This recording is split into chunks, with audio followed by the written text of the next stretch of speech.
Hi Aries, welcome to your April 2022 Tarot Scope with me, Raphael from Radiant Reality. It's an absolute pleasure to have you. Thank you so much for being here. Thank you so much for joining me.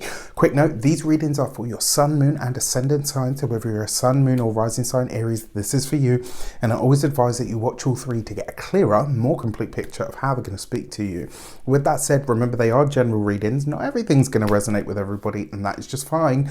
You should always use your own discernment. Before we start, as always, I would like to bless my decks of cards. Almost forgot one. My decks of cards with all forms of love, light, peace, prosperity and abundance. And I pray that the messages that come through are ultimately clear and concise, and they help you on your path to your highest vibrational good. For those of you that are celebrating this month, happy damn birthday to you. I truly hope you have a wonderful solar return, and I truly hope that this is your best year yet. Remember to fill the day of your birthday with a little bit of everything that you want this next 12 months ahead of you to have in it.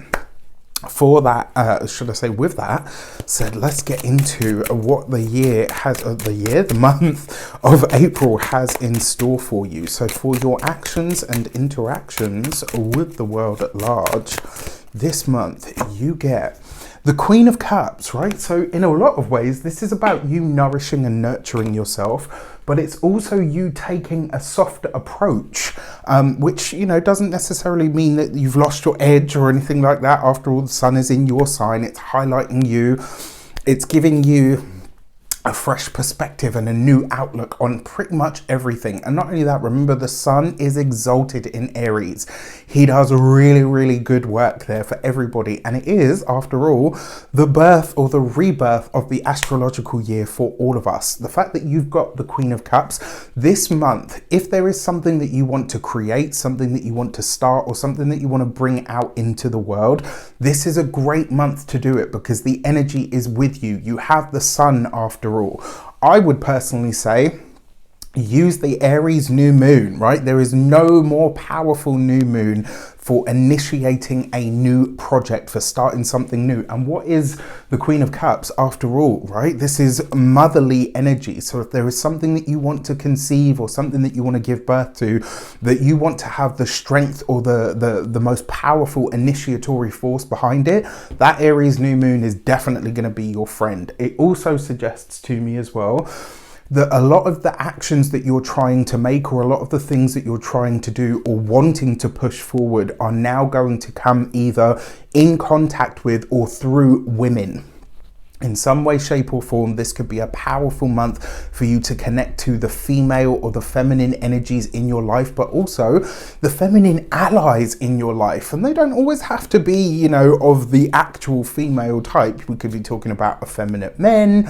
We could be talking about, feminine attributes, energies, planetary energies. We could also be talking about pets, animals, even flora, right? Even plants and flowers.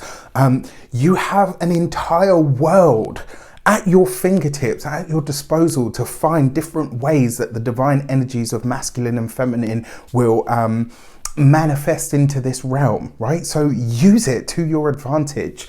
I like this. I think your actions are definitely blessed this month. For your communications and conversations, you've got the Four of Wands. This is fantastic news on its way into you. For some of you, this could be great news that comes in through a woman in your life. For others, this could literally be engagement or marriage energy, which is fantastic.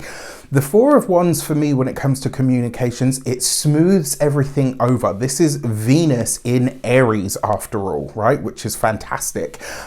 This is great energy. And what I love about this for you, because it is the Four of Wands, this suggests that communication is easier this month. This is going to be a really great month for you to establish or open up the lines of communication with something. It also suggests that there could be a possibility for some result or rewards from things that you've already set into motion when it comes to the career. What this also tells me is that the things that you are initiating are blessed. It's like you'd have to work really hard to screw this up, right?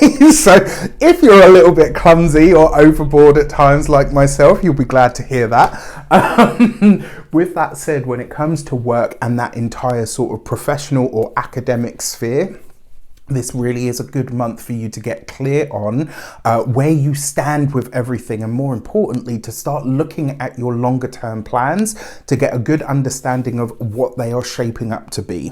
For your money and materials, you've got the Eight of Cups. This is great, right? Now, I know a lot of you are thinking, it's great, but it's the Eight of Cups. Yes, it's the Eight of Cups, which means some of you could be getting rid of or settling a debt this month, because you've got this with the Four of Wands, right? So this could be if the partner's finances, monies and resources have been a little bit lacking, or they haven't been able to put in their fair share. This could be a month where all of that changes. And so your finances, it's like you're walking away from or releasing the challenge or the issue of the finances. So this could be a really good month when it comes to money. And it looks like you are releasing the financial burdens that have been a strain or have been a challenge up until this moment. The fact that you have this as well, I would say this would be a great month for you to look into renewing your health and vitality goals, right? So if you've got something that you want to do on that physical sort of manifest level, this would be a really good month to get started with it. For your heart and hearth, you've got the Queen of Wands. So what do we see here? Two queens. Two queens represents sincere friends. So when it comes to friends, connections, and loved ones that aren't intimate relationships, because after all, your heart and hearth isn't just about the intimate relationships, it's relationships of all kinds. This could be a really good month, especially for those of you that have had challenges with friends or issues with friends, especially where they may have had something to do with money, finances, resources. Any relationship in your life that has been dented by or through finances has a real chance to get on the mend this month, has a real chance to succeed and to push forward. Now, for some of you, you are going to have to set a boundary when it comes to your finances. And, you know, for some of you, maybe this is the month where you say, okay, I've done what I can to support you up until now. You are going to have to take it from here.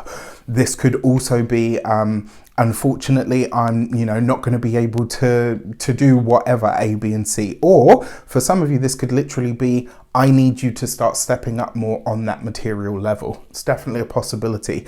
That being said, the two queens is the sincere friends, right? So sincere friends, good news in the communication sector. There's this feeling that not only are you hearing a lot of what you want to hear this month, in the good way, not in the like, oh, I'm just going to hear whatever I want to hear.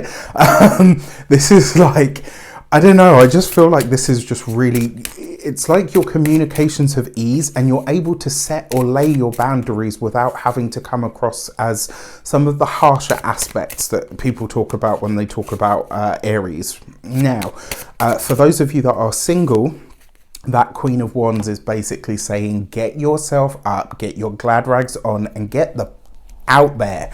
This is the time, right? If you are ready to date, if you feel like you're ready to get back out there or ready to get back on the horse, as it were, this is a time for you to really start thinking about ways you can present yourself to the world, especially because you have the gift of the gab this month. When it comes to those of you that are partnered, married, I've already talked about this to a degree, but this could also be a time where your relationship turns a corner. And I think a lot of you will probably be really glad to hear that.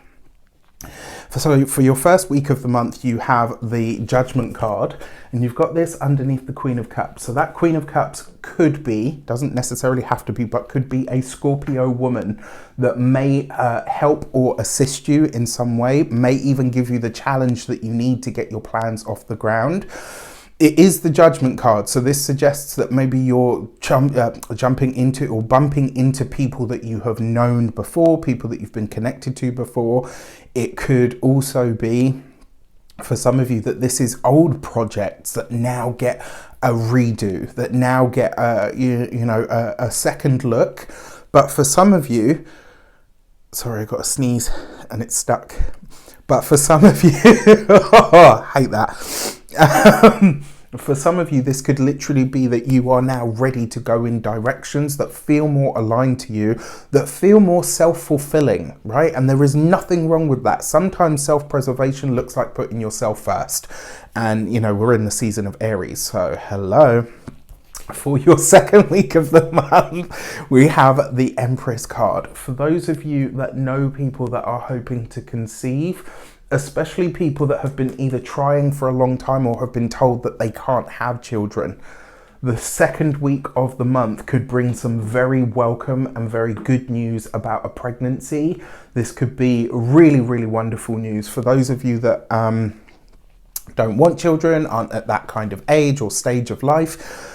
I mean, literally, this could be great news coming into your career where whatever you've set into motion, wherever it is that you've done the hard work, this could be where you start to get the rewards, the results, or you start to see the tangible goodies show up.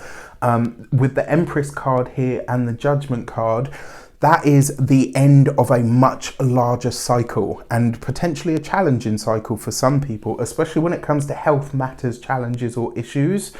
And then underneath the Four of Wands, this is really juicy, good gossip, good news that comes in that you're like, yeah, I can use that. I can use that to my advantage. For your third week of the month, you have the Tower card with the Eight of Cups. So for a lot of you, this could literally be the letting go or the releasing of a debt. For some of you, it will literally be you saying, I'm not going to do this anymore, or I'm not going to allow finances in any way to rule my life or to run my life. So there's something about this that I actually think could be quite beneficial for a select few of you. This could be an opportunity that comes in either for more work, for more resources, more money, but it seems to be a little bit disruptive. So as an example, your boss says, oh, you know, so-and-so has left, which means you're going to have more work from now on because we're bumping you up to supervisor as an interim. So this is a chance to earn more money and a chance to prove yourself at one that you didn't really expect. You know, that's just one example of a way that this could show up. For your fourth week of the month, you've got the Death card.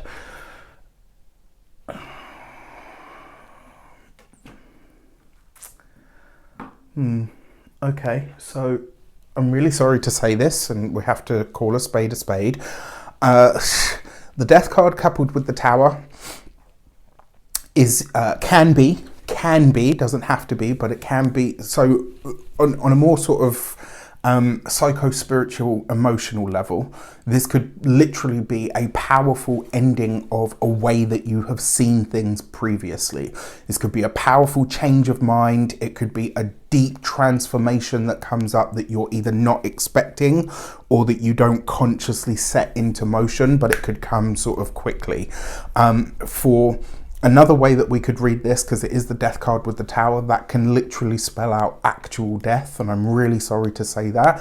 This is potentially of either a Queen of Wands, which would be an Aries, a Leo, or a Sagittarius.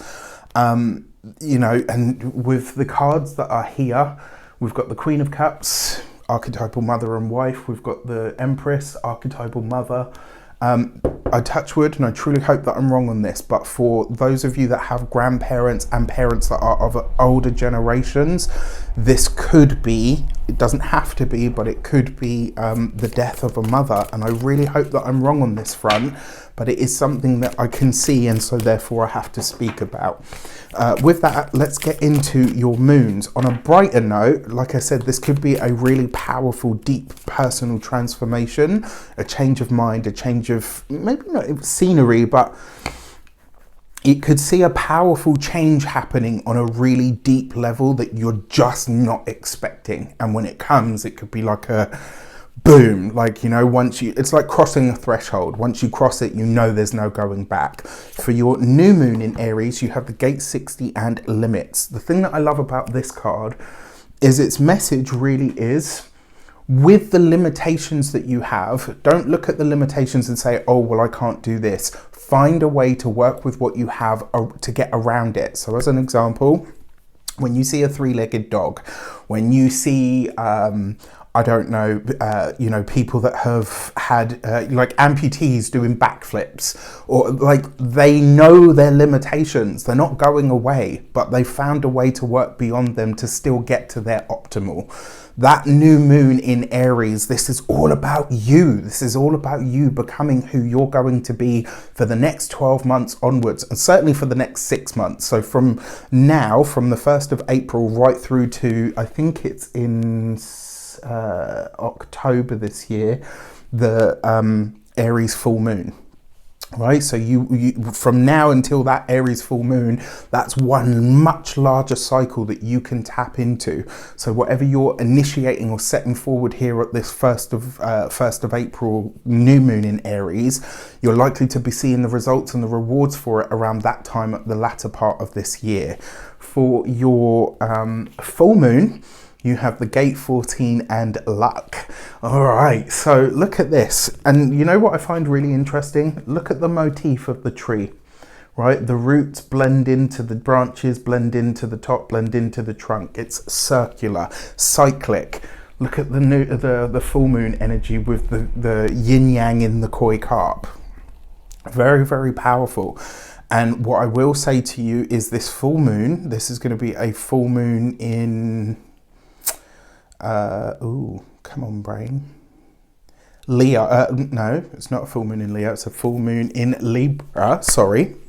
Full moon in Libra, which is really going to ask you in a lot of ways how to highlight where it is that your people, your friends or your connections can reveal to you what the best next steps are. Think about ways that you can tap into your network. Think about ways that you can utilize your partnerships to help you get to what it is that you're trying to manifest at those deeper levels. With that said, I wish you an abundance of all of that good stuff. Have a fantastic month. Let me know in the comments how it shapes up. Take care, and I'll see you soon.